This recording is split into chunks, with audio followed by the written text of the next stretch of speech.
These are the Bagnall Ashanti bogies. These are two of them complete. They work very, very nicely. You'll notice on top there is a sphere which is the pivot. You can see it just as clearly on these. These are also complete apart from just needing the motor slipping in, the gear motor, and you can see the hole through the centre bolster which accommodates the gear motor, and this is the gear motor that it's for, and it's a reconfigured 8mm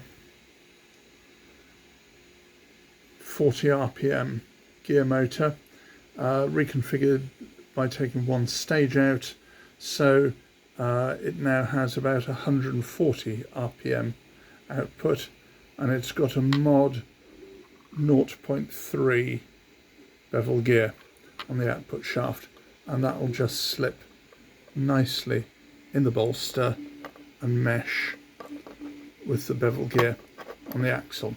So that's how that works. So we have the sphere on top, which is, as I say, the pivot, and on the loco end, this will be the part that mates the chassis, and it'll be this way up, and it'll just bolt into the upper works of the chassis.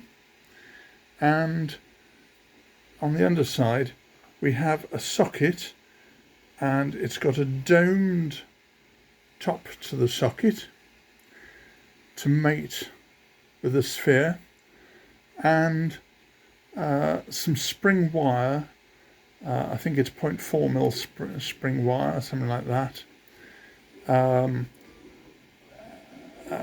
at a reduced spacing. The sphere is sat on a 4mm column, and the gap between the wires there is, I don't know, it's probably about 3.75, something like that.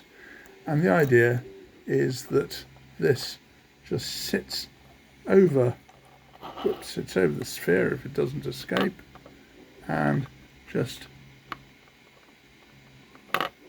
and I'll probably need two hands to do this, there we go, and it just clips on, and it does, and it clips on nice and firmly. I can waggle that about, but it also forms a pivot. So that, as it were, permanently attaches the bogie to the loco, and there's room for the motor at the back end. And if you want to take the bogie off, you literally just unsnap it like that, but it won't fall off by accident. That's the idea behind it. This is all printed in PLA, so it won't break easily. It's nice and strong like that, as is the centre bolster. That also is PLA for exactly the same reason. And that's a nice, very, very, very easy thing to do, and will work well. And there's holes to mount it, to bolt it to the underside. There we go, and that just snaps on like that. And I've printed two of those, and I've still got another two to print. So that's progress on the Ashanti. Very important to get these running nice and freely before one actually puts the motor in. And that's, as I say, that's progress so far. I'm sure there's something else I was about to mention, but I can't remember for the life of me what. But that's, oh yes, there was one thing. One end of the loco, if that's the loco, one end not only has to swivel, obviously, but it needs to be able to rock fore and aft, so the bogie can tilt fore and aft, and also needs to be able to rock side to side,